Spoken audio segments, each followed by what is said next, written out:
বলো নকলচোর প্রাসাদে কি করছো? আমি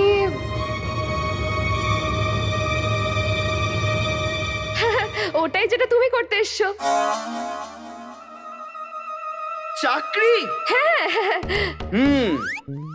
এইবার আমি বুঝলাম তুমি তো খুব ভালো নকল করতে পারো। সেই জন্যে আমার পিছনে পিছনে পিছনে পিছনে পিছনে পিছনে যেখানে যেখানে আমি যাচ্ছি তুমিও চলে আসছো। সবার প্রথমে দেখা দেখি তুমি কালো চোর হয়ে গেলে, তারপর দেখা দেখি তুমি খনিতে কাজ করতে চলে এলে, আর এবার তুমি দেখা দেখি প্রাসাদেও চাকরি করতে চলে এলে। তুমি তো নকল করা বাদর বেরোলে। আমাকে নকল বাদর বলো না তুমি। দেখো নকলচোর, আমার কাছে তো কাজ করবার কারণ রয়েছে, কিন্তু তোমার গল্পটা কি? কখনো তো আমার এটা মনে হয় যে আমি তোমাকে চিনিই না, কারণ যেটা আমি দেখি সেটা তুমি নয়, আর যেটা তুমি সেটা দেখতেই পাই না।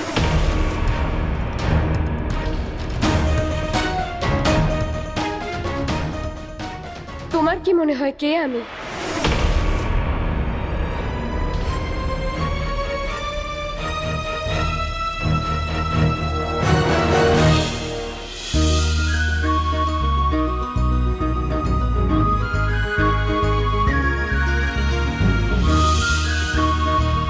কি করে বলবো কে তুমি? তুমি তো নিজের পরিচয়ই দাওনি।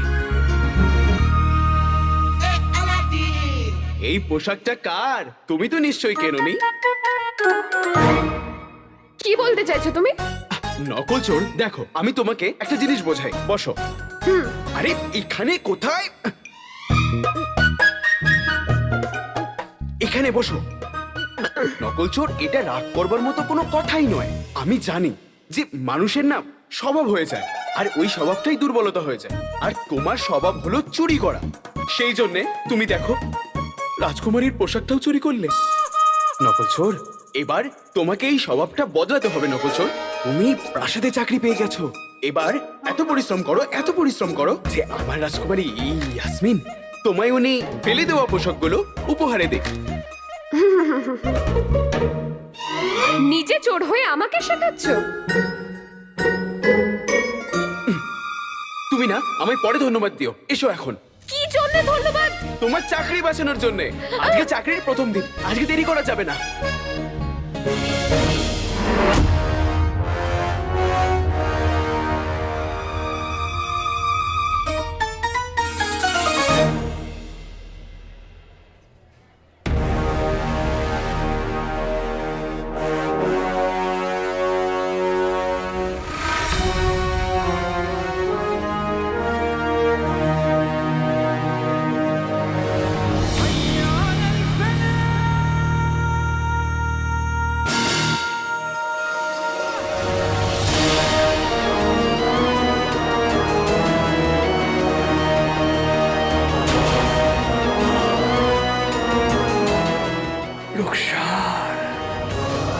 আমি বলে বোঝাতে পারবো না যে আমার উপর তোমার এই ভরসা দেখে আমি কতটা গর্বিত। হয়তো তোমার এই ভরসাই আমাকে এতদিন জীবিত রেখেছে।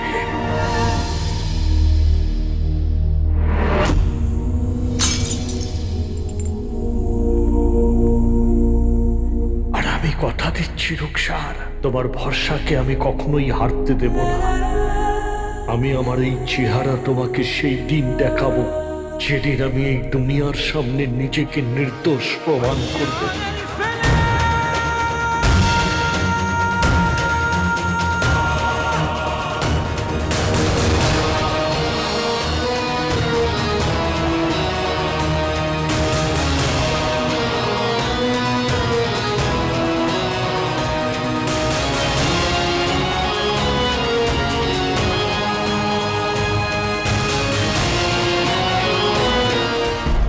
এই রাজকীয় রন্ধনশালায় তোমাদের সকলকে স্বাগত। কিন্তু একটা কথা মনে রেখো, যেভাবে খনিতে আমি তোমাদের পাহারাদার ছিলাম, একইভাবে এখানেও আমি তোমাদের পাহারাদার। আমার আদেশ শোনা তোমাদের কর্তব্য, বুঝলে?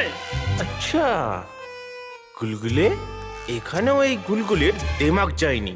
কোনো ব্যাপার না, এখনই একে মজা দেখাচ্ছি। শ্রমিকেরা, এই রান্নাঘরে সবাই তোমরা আমার চাকর। এটা ওটা দেখাও, সবটা জাদু বলে করবো টোটকা। গুল্লুর দিমাগ চলে যাক, এই গাধা পেঁয়াজের ওপর পড়ে যাক।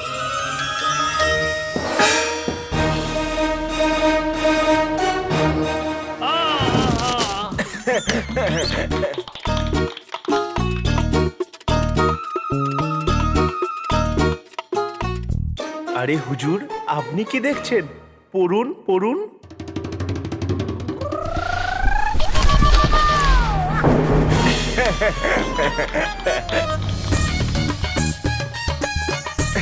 আরে দেখো সবাই, আমাদের পাহারাদারের কি হলো? আপনার কোথাও চোট লাগেনি তো? হ্যাঁ হ্যাঁ ভাইরা, তালি যেন না থামে, কারণ এ তো আমাদের পাহারাদার মহাশয়।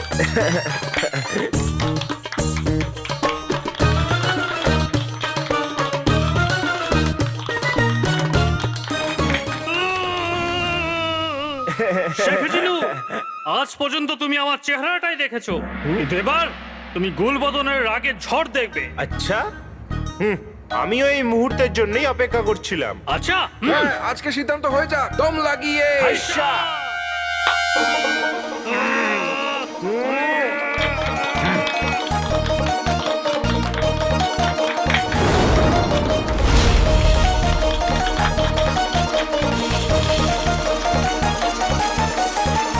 যাক গেল, নকল চোর, আমাদের ওদের থামাতে হবে।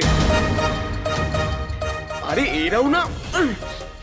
আরে শেখ জিনু, শেখ জিনু, শেখ জিনু, না আরে না। গুল্লু, কি করছিস তুই? গুল্লু, তোকে কাকা কাকির দিবি। আরে গুল্লু, তোকে কাকা কাকির দিবি, লড়াই করিস না। না ভাই, আমার ভাই, এই তরমুজকে আমি ছাড়বো না। শেখ জিনু, শেখ জিনু, আপনি তো বুদ্ধিমান। এই জন্য আমি ওকে বুদ্ধিমানের ওষুধ খাওয়াতে চাই। না ছেড়ে দিন। না, আরে চুপ করো।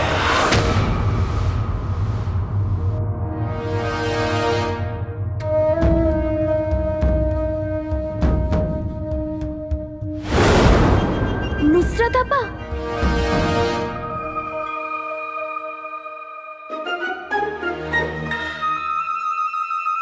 এসব কি হচ্ছে এখানে? হ্যাঁ,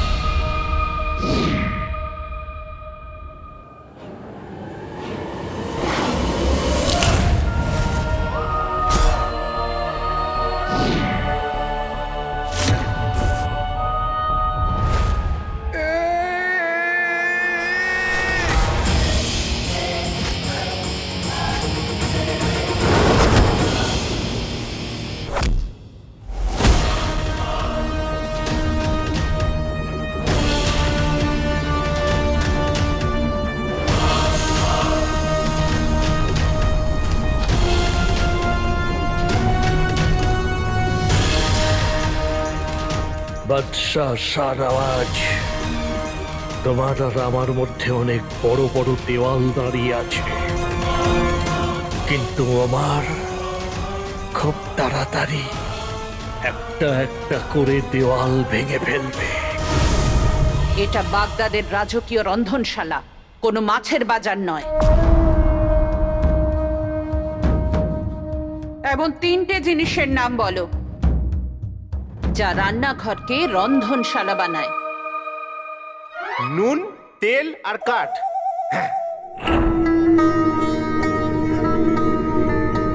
পদ্ধতি, অনুশাসন আর ভদ্রতা।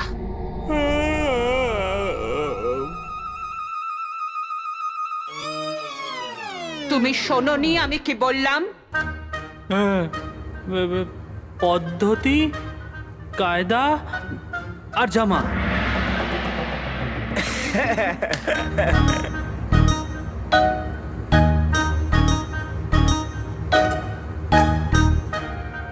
তোমাদের দুজনকে আমি চিনে রাখলাম।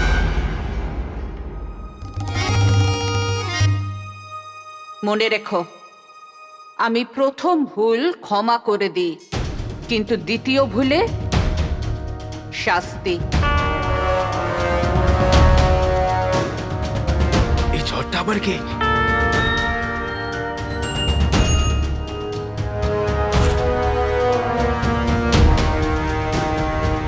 আমি নুসরাত আপা।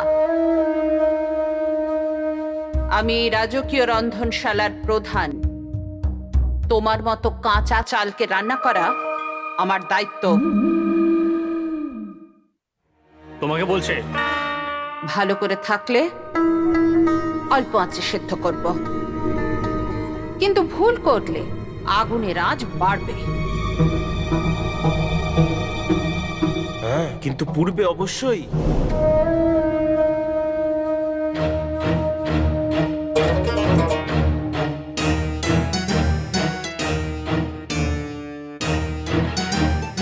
পদ্ধতি, অনুশাসন আর ভদ্রতা এই তিনটে শব্দ নয়, নীতি।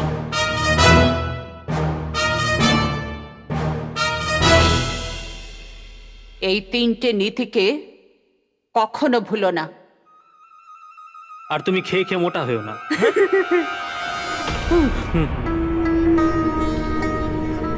আমি বলেছিলাম না, প্রথম ভুলকে আমি ক্ষমা করে দিই, কিন্তু দ্বিতীয় ভুলে শাস্তি দিই।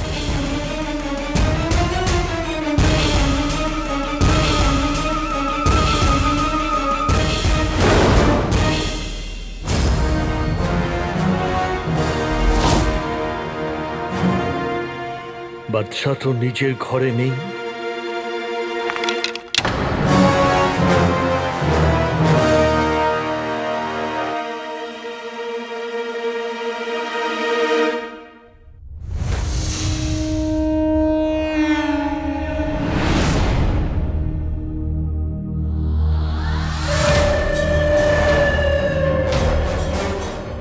বাদশাকে অপহরণ করার পর প্রাসাদের সুরক্ষা বেড়ে গেছে,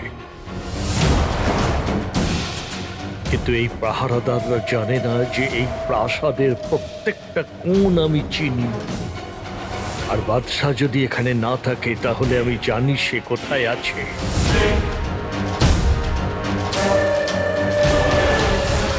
তোমরা দুজন পেঁয়াজ কাটবে। পেঁয়াজ?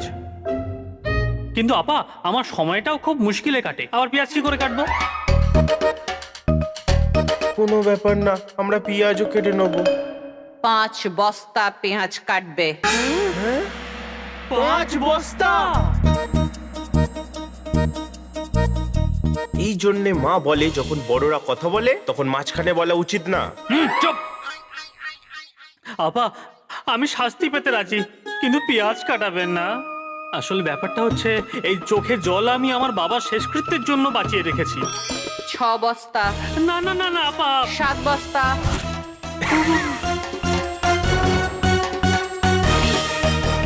তুমিও। পাপা, আজ এই রন্ধনশালার এক বিশেষ গুরুত্বপূর্ণ দিন। মহামান্য বাদশাহ খনি থেকে তেল পাওয়ার আনন্দে উৎসবের ঘোষণা করেছেন। ওই উৎসবে যোগদান করতে এবং তেলের ব্যবসা করতে বাইরের দেশ থেকে অনেক মহামান্য লোক আসবেন। ওই মহামান্য অতিথিদের সেবা করা আমাদের দায়িত্ব। তার মানে আমি বাদশার সাথে দেখা করে আমার বাবার শক্তিটা জানতে পারবো। তোমরা দুজন সবজি কাটবে। তোমরা দুজন মিষ্টির ওপরে রূপোর তবক দেবে।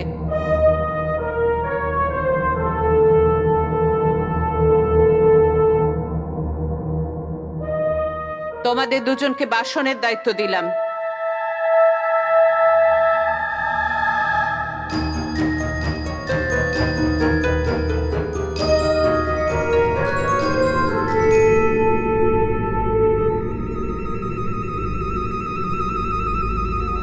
আমার হিসেব মতো এখানে 4 জনের থাকা উচিত,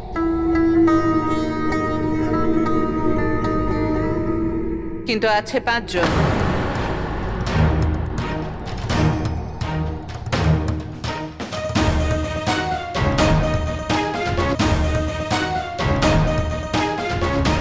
তুমি লুকিয়ে আছো কেন? সামনে এসে নিজের মুখ দেখাও। আমি বলেছি সামনে এসো। আরে সামনে এসো।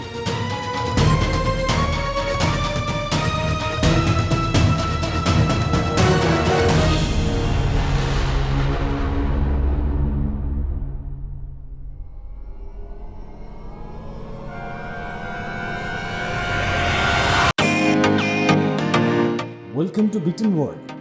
How may assist you? নতুন ফ্ল্যাটের জন্য একটা স্ট্যান্ড ফ্যান আর কুলার নেব। এই পচা গরম থেকে একটু স্বস্তি চাই। বাজার চলতে সব ব্র্যান্ড আর ভরসাযোগ্য নয়। তার জন্য তো আমাদের ফ্যান আছে, all purpose bullet table fan, ceiling fan. আমাদের সিলিং ফ্যান কিন্তু 30 মাসের ওয়ারেন্টি সহ পাওয়া যায়। আছে ফারাটা 2 বছরের ওয়ারেন্টি, 17 থেকে 20 মিটার এয়ার ফ্লো, মধ্যবিত্তের সাধ্যের মধ্যে একমাত্র ভরসাযোগ্য ব্র্যান্ড বিটেন। আমাদের কুলারের কিন্তু অনেক range, 45 litres, 50 litres, 70 litres, 90 litres, 110 litres. Honeycomb সহযোগে বিটেনের সব কুলারের ওয়ারেন্টি 1 বছর। চেনা হাওয়ায় অচেনা অনুভূতির জন্য একমাত্র আদর্শ বিটেন। গরমে স্বস্তি পেতে বিটেনের ফ্যান হোক বা কুলার, আজই আনুন বাড়িতে। Beaten, digitally years.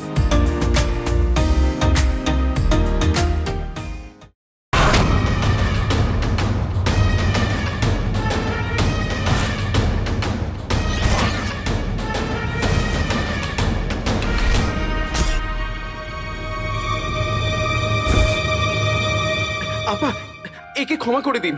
এ না আমার সাথে খনিতে কাজ করতো। আর এ খুব সৎ আর পরিশ্রমী।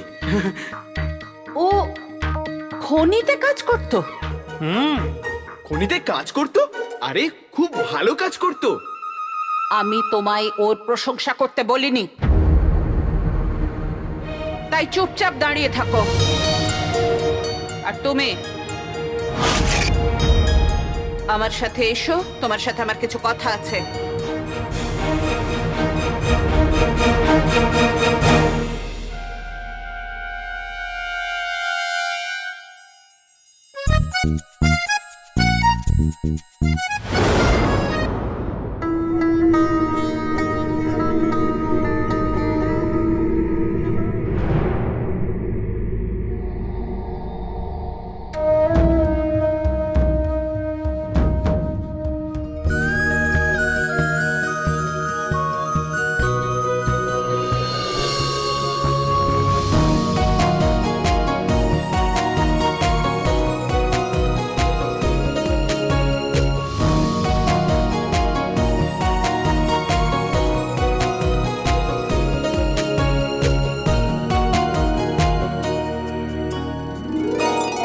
তোমার মায়ের সাথে বড় হয়েছি আমি। ওর বিয়ের সময় ওর সঙ্গে বাগদাদ এসেছিলাম। তোমাকে আদর যত্নে বড় করেছি এই জন্য যে তুমি রন্ধনশালায় সাধারণ মানুষদের সঙ্গে, একেবারে সাধারণ মানুষদের কাজ করবে। আসলে আপা, আমি ওই ছেলেটাকে কবে থেকে চেনো ওকে? কি কি কি কি কে? কোন ছেলে? ওখানে কোনো ছেলে ছিল? না, আমি ঠিক করে দেখিনি আসলে।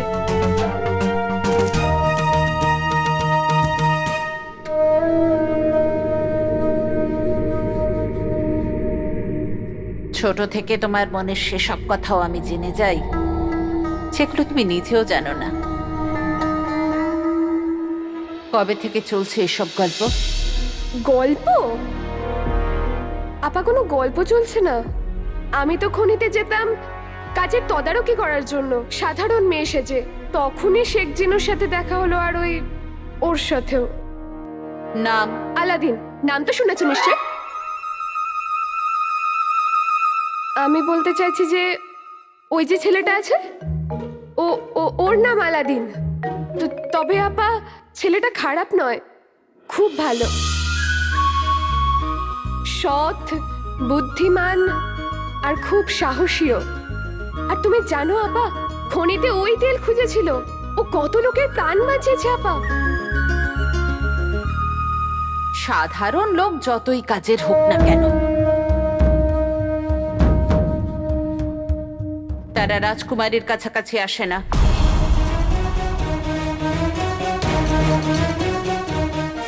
ওই ছেলেটি তোমার কাছে চলে এসেছে, ওকে দূরে যেতেই হবে। আমি ওকে কাজ থেকে বরখাস্ত করছি। আপা না, আপা, আপা না, আপা, খুদার দিব্যে আপনি এটা করবেন না। ওর এর মধ্যে কোনো দোষ নেই। ও এটাও জানে না যে আমি কে। কিন্তু তুমি তো জানো যে তুমি কে। তোমার বয়সে হৃদয় সব সময় ভুল করে, তাই এই বয়সে হৃদয়ের কথা নয়, বড়দের কথা শুনতে হয়। তোমাকে সুলতানা হতে হবে। রাজ সিংহাসনে বসতে হলে তোমাকে ভালোবাসা ভুলতে হবে। ভালোবাসা শুধুই কষ্ট দেয়, আর কিচ্ছু না।